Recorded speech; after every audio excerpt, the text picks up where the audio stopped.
அந்த காத்தா பண்ணி கொடுக்கணும்னு சொன்னா செக்ரட்டரி ஆஃப் மைன்ஸ் வந்துட்டு என்ஓசி இஷ்யூ பண்ணணும். அந்த என்ஓசி இஷ்யூ பண்றது ஏன் வந்து தடங்கலா இருக்குதுன்னு சொல்லிட்டு நம்ம எம்பி வந்து கமிஷனருக்கு கேட்டுக்கிறாரு. கமிஷனர் வந்து இப்போ வந்து ஒரு லெட்டர் கொடுத்துட்டு போயிருந்தாரு. செக்ரட்டரி டு மைன்ஸ் கிட்ட வந்து எங்களுக்கு என்ஓசி இஷ்யூ பண்ணணும், அப்ப நாங்க கொடுக்குறோம்னு சொல்லிக்கிறாரு. ஒரு வாரத்துக்குள்ள வந்து அந்த என்ஓசி நான் வாங்கி கொடுக்குறேன்னு சொல்லியிருக்காரு. ஓகே, ஸோ இது ஒரு விஷயமும் வந்துட்டு நம்மளுக்காக அவரு ஒத்துன்னு இருக்காரு. அதுதான் ப்ராப்ளம் இல்லை. இன்னும் யாருக்கெல்லாம் வந்து கிடைக்கணும்னு இருக்குதோ, இந்த எஸ்டிபிபி வந்து யாருக்கு கிடைக்கலையோ அவங்களுக்கும் வந்து இந்த வீடுங்க வந்து அவர் வந்துட்டு அந்த பொசஷன் சர்டிஃபிகேட் வாங்கி கொடுப்பாரு. வெறும் எஸ்டிபிபி எம்ப்ளாயிஸ்க்கு மட்டும் இல்லை, யாரெல்லாம் வந்து இந்த பிஜிஎம்எல் பகுதியில் வேலை செஞ்சுன்னு இருக்கிறாங்களோ, வேலை செய்யாதவங்க இருக்கிறாங்களோ, முன்னாள் தொழிலாளி குடும்பங்கள் இருக்குதோ, யாரா இருந்தாலும் சரி, அந்த 10,000 குடிசையில் யார் வாழ்ந்துருக்கிறாங்களோ 10,000 ಕುಡಿಸಲಲ್ಲಿ ಇರ್ತಕ್ಕಂಥವ್ರು ಎಲ್ಲರೂ ಬಂದು ಕಾರ್ಮಿಕರಲ್ಲ. ಅವರೆಲ್ಲ ಬಂದು ಮಾಜಿ ಕಾರ್ಮಿಕರ ಕುಟುಂಬಕ್ಕೆ ಸೇರಿದವರು. ಅವ್ರಿಗೆ ಮನೆ ಮಠ ಯಾವುದೂ ಇಲ್ಲ. ಸೊ ಅದರಿಂದ ಬಂದು 10,000 ಕುಡಿಸಲು ಬಂದು ಪ್ರೈಮ್ ಮಿನಿಸ್ಟರ್ ಆವಾಸ್ ಯೋಜನೆಯಲ್ಲಿ ಬಂದು ಪ್ರೈಮ್ ಮಿನಿಸ್ಟರ್ ಬಂದು ಮನೆ ಕಟ್ಟಿ ಕೊಡ್ತಾರೆ. ಇವಾಗ ಬಂದು ಕಟ್ಟಿ ಕೊಡಬೇಕಾದ ಅವಶ್ಯಕತೆನೇ ಇಲ್ಲ. ಇರೋ ಮನೆನೇ ಬಂದು ಅವ್ರಿಗೆ ಕೊಟ್ಬಿಟ್ರೆ ಅವರೇ ಬಂದು ಅದು ಏನಿದೆ ಅವ್ರು ವ್ಯವಸ್ಥೆ ಮಾಡಿಕೊಡ್ತಾರೆ. ಅದರಿಂದ ಬಂದು ಪ್ರೈಮ್ ಮಿನಿಸ್ಟರ್ಗೆ ಬಂದು ಗೌರ್ಮೆಂಟ್ ಕೂಡ ಬಂದು ಹಣಕಾಸಿನ ವ್ಯವಸ್ಥೆ ಕೂಡ ಆಗೋದಿಲ್ಲ ಅದರಲ್ಲಿ. ಸೊ 10,000 ಮನೆಗಳು ಬಂದು ನಾವು ಕೊಟ್ಟಿದ್ದೀವಿ ಅನ್ನೋ ಒಂದು ಕೀರ್ತಿ ಈ ಸರ್ಕಾರಕ್ಕೆ ಬರುತ್ತೆ ಅಂತ ಒಂದು ಮಾತನ್ನ ಒಂದು ತಮ್ಮಲ್ಲಿ ನಾನು ಹೇಳಕ್ಕೆ ಬಯಸ್ತಾ ಇದ್ದೀನಿ. ಈ ವಿಷಯ ಕೂಡ ಬಂದು ತಾವು ಸ್ವಲ್ಪ ದಯವಿಟ್ಟು ಗಂಭೀರವಾಗ ತಗೋಬೇಕು, ಸರ್ಕಾರದ ಮಟ್ಟದಲ್ಲಿ ಮಾತಾಡಬೇಕು ಅಂತ ಹೇಳಿ ನಾನು ನಮ್ಮ ಕಾರ್ಮಿಕರ ವತಿಯಿಂದ ನಾನು ಕೇಳ್ಕೊಡ್ತಾ ಇದ್ದೀನಿ. ಅಲ್ಲ, ಇನ್ನೊಂದು ವಿಷಯ, ನಮ್ಮ KGF ಡಿಪೆಂಡ್ ಆಗೋದೇ ಬಂದು ಈ ಡೈಲಿ ಟ್ರಾವೆಲರ್ಸ್ ಟ್ರೈನಲ್ಲಿ ಹೋಗ್ತಾ ಇದ್ದಾರೆ. ಸೊ ಏನಾಗಿದೆ ಅಂದರೆ ಸುಮಾರು ಒಂದು ತಿಂಗಳಿಗೆ ಹಿಂದೆ 4:20 AM 4:20ಗೆ ಬಂದು ಬೆಳಗ್ಗೆ ಬಂದು ಮಾರಿಗೆ ಪ್ಯಾಸೆಂಜರ್ ಹೋಗುತ್ತೆ ಬ್ಯಾಂಗ್ಳೂರಿಗೆ. ಅದು 16 ಕೋಚ್ ಇತ್ತು. ಇವಾಗ ಅದು ಬಂದು 9 ಕೋಚ್ ಮಾಡಿದ್ದಾರೆ. ಹೌದು, ಅದು ನಾನು ಡೀಟೇಲ್ಸ್ ಕೊಡ್ತೀನಿ. ನನ್ನ ಕೋಚ್ ಎಲ್ಲ ಕಡಿಮೆ ಮಾಡಿದ್ದಾರೆ. ಸರಿ ಓಕೆ ಓಕೆ ಓಕೆ ಬ್ರೀಫ್ ಆಗಿ ನಾನು ಕೊಡ್ತೀನಿ. ಈಗ ಆಲ್ರೆಡಿ ಬಂದು ತುಂಬ ಹೊತ್ತು ನಮ್ಮ ಜೊತೆ ಸಂಸದರಿದ್ದಾರೆ.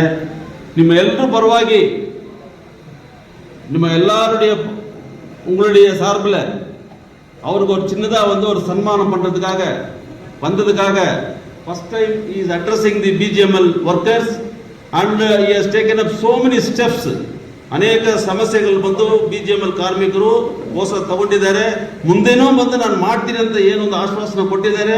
ಅವರಿಗೆ ಬಂದು ಸನ್ಮಾನ ಮಾಡಬೇಕಂತ ನಮ್ಮ ಪಾರ್ಟಿ ಲೀಡರ್ಸು ಅವರಿಗೆ ಒಂದು ಮೊಮೆಂಟನ್ನು ಪ್ರೆಸೆಂಟ್ ಮಾಡಿ ಅವರಿಗೆ ಈ ನೆನಪಿನ ಕಾಣಿಕೆಯನ್ನು ಒಂದು ಕೊಡೋಕ್ಕೆ ಬಯಸ್ತಾ ಇದ್ದಾರೆ. ದಯವಿಟ್ಟು ನಮ್ಮ ಸುಡರ್ ಅವರು ಮತ್ತು ಭಾಸ್ಕರನ್ ವೇದಿಕೆ ಮೇಲೆ ಬರಬೇಕಂತ ಕೇಳ್ತಾ ಇದ್ದಾರೆ. ಬಹಳ ಅಂತರದಲ್ಲಿ ಅವರು ಸೋತಿದ್ರು ಕೂಡ ಅವರು ಸ್ವಲ್ಪನೂ ಯೋಚಿಸದೆ ಜನಸೇವೆನೇ ದೇವರ ಸೇವೆ ಅನ್ನೋ ಒಂದು ನಿಟ್ಟಿನಲ್ಲಿ ಇವತ್ತುವರೆಗೂ ಜನರ ಸೇವೆಯನ್ನು ಮಾಡ್ತಾ ಬರ್ತಾರೆ.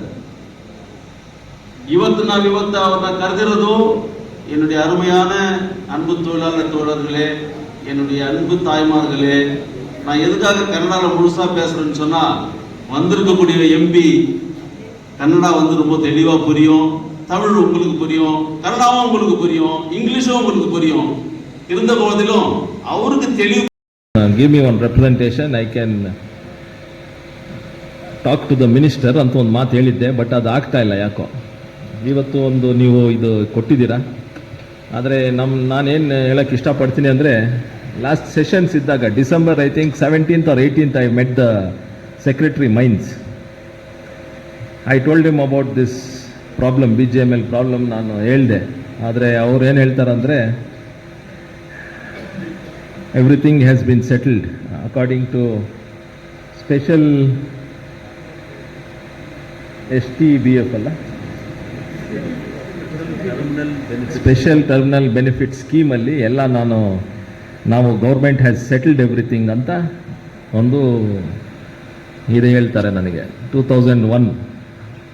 2,800 employees. So according to that, everything is been settled. There is no dues from the government to the BGML employees ಅಂತ ಹೇಳ್ತಾರೆ.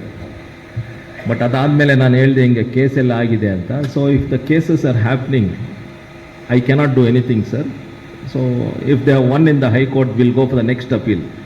If they win in the double bench or triple, then we'll go to the Supreme Court. That is the rules of the government. they need to go to the higher courts till the highest court gives a ruling. That is what is the secretary's inference or whatever you call.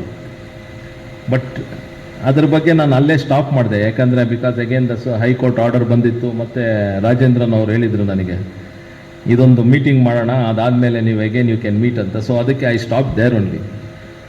So ಇವಾಗ ಏನು lawyer ಸಾಹೇಬರು ಎಲ್ಲ ಹೇಳಿದಾರೋ dates, so I told him to give one in writing to me, so that ನಾನು ಮತ್ತೆ ಇವಾಗ ಸೆಕ್ರೆಟ್ರಿನ I told him I will come back in the budget session. ನಿಮ್ಮದು ಏನು ಸೈಟ್ಗಳಿದೆಯೋ ಅದು ನಿಮಗೆ ಖಾತಾ ಮಾಡ್ತಾ ಇಲ್ಲ. ಸೊ ರಿಗಾರ್ಡಿಂಗ್ ದಟ್ ಅದು ಹೇಳಿದಾಗ ಕಮಿಷನರ್ ಇವಾಗ ಅದಕ್ಕೆ ಲೆಟ್ರ್ ತಂದು ಕೊಟ್ಟಿದ್ದು. ನಾನು ಕಮಿಷನರ್ಗೆ ಏನು ಹೇಳಿದೆ, what is the problem for you to do khata ಅಂದಾಗ, there is an NOC which has to be given by Secretary Mines to Commissioner KGF. So give me that letter, whatever you are asking, so that I can present it to the Secretary Mines, so that he can clear your e-khata problem ಅಂದೆ. ಅದರಲ್ಲಿ ಇನ್ನೊಂದು ಹೇಳಿದ್ದೀನಿ ನಮ್ಮ secretary ಮೈನ್ಸ್ಗೆ, ನಿಮಗೆ site ಕೊಟ್ಟಿರೋದು 20x20 or 20x30, ಅದನ್ನು ನೀವು ಮತ್ತೆ ಎಕ್ಸ್ಟೆಂಡ್ ಮಾಡಿದ್ದೀರಾ ಸ್ವಲ್ಪ. There is something which you have extend by other 5 feet or 10 feet. ಇವಾಗ ಯಾರೋ ಒಬ್ಬರಿಗೆ ಇವಾಗ ರಾಜೇಂದ್ರನ್ಗೆ 20x30 ಸೈಟ್ ಬಂದಿದೆ ಅಂದರೆ is extended it to 30 to 40. So have we raise that issue also. Even secretary has come here, ಅವ್ರು ಇಲ್ಲಿ ಬಂದು ನೋಡ್ಕೊಂಡು ಹೋಗಿದ್ದಾರೆ ಈ ಪ್ರಾಬ್ಲಮ್ಸ್ ಎಲ್ಲ. So he told I will solve it. So ಅದನ್ನು ಒಂದು ಲೆಟರ್ ಅದಕ್ಕೆ ನನಗೆ ಬೇಕಾಗಿದ್ದು, ಕಮಿಷನರ್ ಅದಕ್ಕೆ ಒಂದು ಲೆಟರ್ ತಂದು ಕೊಡು ಅಂತ. ಸೊ ಅದನ್ನೊಂದು ಪ್ರೆಸೆಂಟ್ ಮಾಡಿದಾಗ I will get one clear picture regarding your sites ಈ ಖಾತಾ.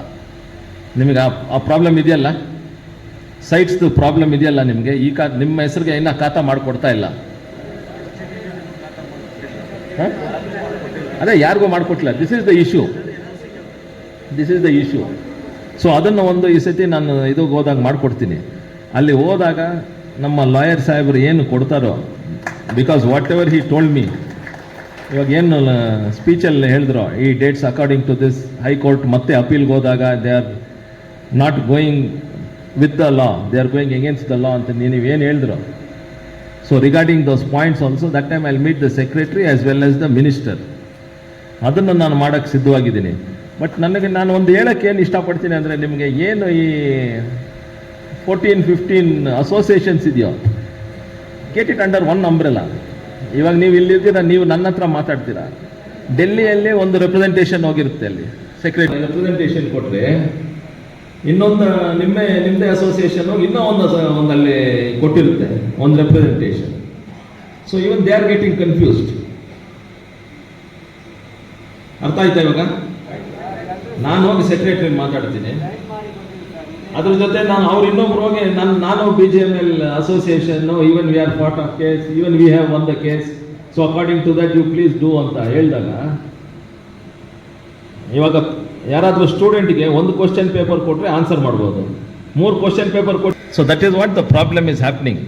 ಇವಾಗ ನಿಮ್ಗೆ ಅರ್ಥ ಆಗಿರ್ಬೋದು, this is what is happening with the mines secretary and with the mines minister also.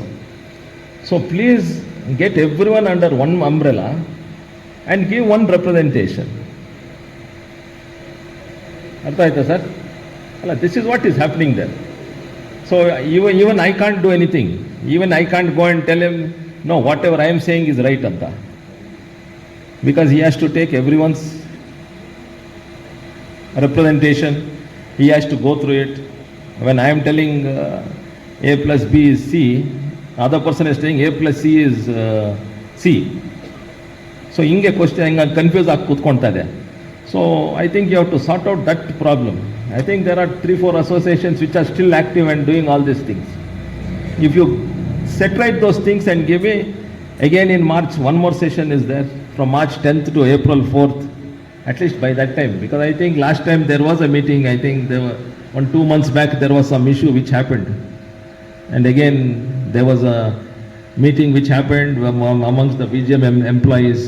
Then suddenly they told, who is MP, he cannot do anything ಅಂತ ಏನೋ ಒಂದು speech ಮಾಡಿದ್ರೆ ಯಾರೋ.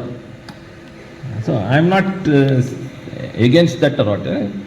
Maybe he is thinking the MP cannot do, but MP is the person at least who can go talk to the minister, can go talk to the secretary. At least use me for that. ಅಷ್ಟಾದರೂ use ಮಾಡ್ಕೊಳ್ಳಿ ನನ್ನ ಬೇಕಾದರೆ. ನಾನೇನು ಮಾಡೋಕ್ಕಾಗಲ್ಲ ಅಂತ ನೀವು ಅಂದ್ಕೊಂಡಿರ್ಬೋದು, but I am the person who can go talk to the minister and talk to the secretary without any problems. So ನೀವು ಸೆಟ್ರೇಟ್ ಮಾಡಿಕೊಂಡು ಬಂದ ಮೇಲೆ ನಾನು ಏನಾದರೂ ಮಾಡ್ಬೋದು. But before that, during this sessions between January 31st to February 13th, I will go talk to the minister and give this representation again, whatever you people have given me. And if there is a chance, if any of you, say doctor and lawyer, if both of you can come, I can take an appointment with the secretary and I'll take.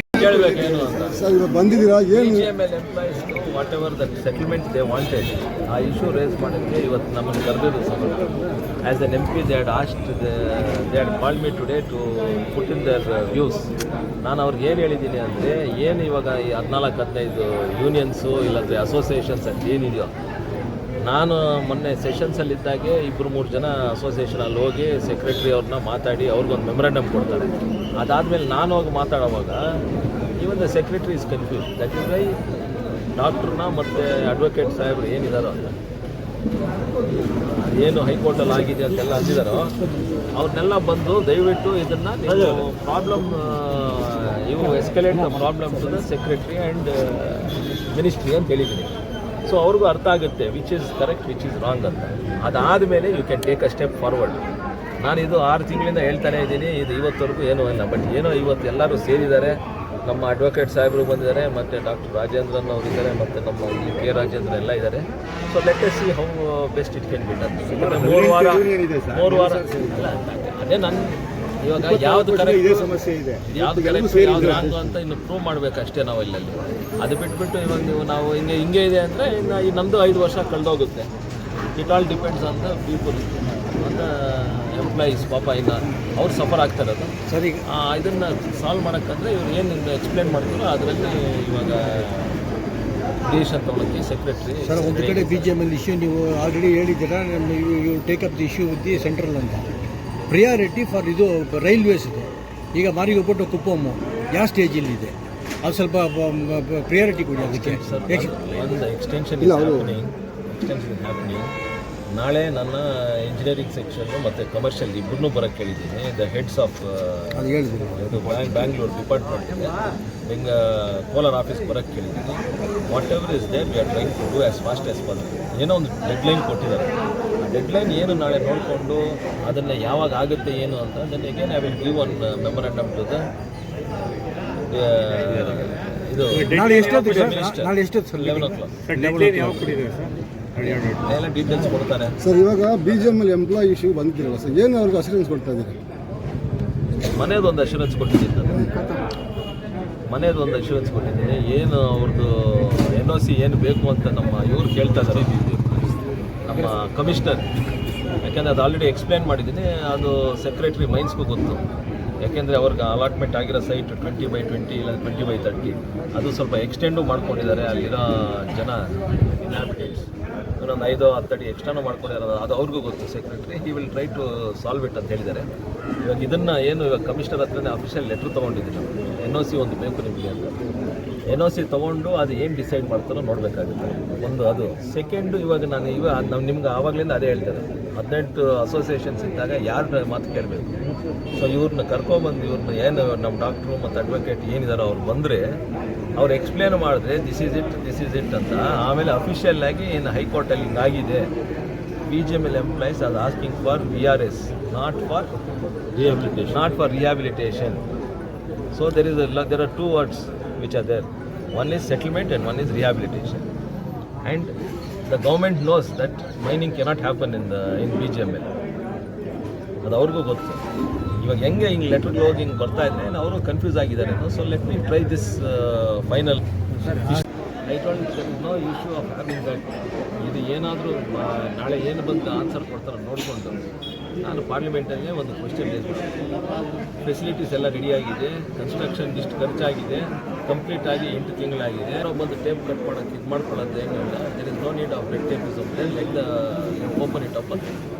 ಆವಾಗ ಮಿನಿಸ್ಟ್ರಿಗೂ ಸ್ವಲ್ಪ ಇದಾಗುತ್ತೆ, open ಮಾಡಿಸ್ಬೇಕು. ನಾಳೆ ನಾವು ಲಿಸ್ಟೇ ಕೊಟ್ಬಿಟ್ಟಿದ್ದೀವಿ sir, railway ಲಿಸ್ಟೇ ಕೊಡ್ತೀವಿ. ನಾಳೆ ಇದು ಮಾಡಿ ವಾಟ್ಸಪ್ ಮಾಡಿ ನಾನು ವಾಟ್ಸಪ್ ಮಾಡ್ತೀನಿ ಸರ್. ನಮ್ಮಲ್ಲಿ ಕಾಂಟ್ರಾಕ್ಟ್ ಎಂಪ್ಲಾಯ್ಸ್ ಬಂತು ಕಾಂಟ್ರಾಕ್ಟ್ ಎಂಪ್ಲಾಯ್ಸ್ ಏನು ಅಂತ. ಮತ್ತೆ ಅದನ್ನು ನಾವು ಇದು ಮಾಡೋದು ಬೇಕಾಗಿಲ್ಲ. ಬೆಮೆಲ್ ಅವರು HR ಮಾತಾಡಿದ್ಮೇಲೆ they are discussions going on regarding monetary benefits and other benefits which we are suppose to give. ಅದು ಆಲ್ಮೋಸ್ಟ್ ಒಂದು 2-3 ಡಿಸ್ಕಷನ್ ಆಗಿದೆ. ಅದನ್ನು I think it is coming to a positive end ಅಂತ ಹೇಳಿದ್ದಾರೆ.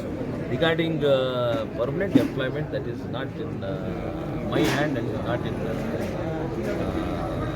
BEML CMD side, because that depends on the labor laws and all that. ಚಿನ್ನದ ನಾಡು ಕೆಜಿಎಫ್ನಲ್ಲಿ ಇದೇ ಮೊಟ್ಟ ಮೊದಲನೇ ಬಾರಿಗೆ ಅಕ್ವಾ ಅಂಡರ್ ವಾಟರ್ ಟನಲ್ ಮೇಳವನ್ನು ಏರ್ಪಡಿಸಲಾಗಿದ್ದು, ಸಾರ್ವಜನಿಕರು ಕುಟುಂಬ ಸಮೇತ ಒಮ್ಮೆ ಭೇಟಿ ನೀಡಿ. ಆಕರ್ಷಕ ಆಟಗಳು, ಬಾಯಿಗೆ ರುಚಿ ನೀಡುವ ವಿಭಿನ್ನ ಖಾದ್ಯಗಳು ನಿಮ್ಮನ್ನು ಆಕರ್ಷಿಸುತ್ತಿವೆ. ಸ್ಥಳ ಅಶೋಕ್ ನಗರ, ಬಾಲಕೃಷ್ಣ ಲೇಔಟ್ ಹತ್ತಿರ, ಕೆಜಿಎಫ್. ಸಂಪರ್ಕಿಸಿ 8861299700.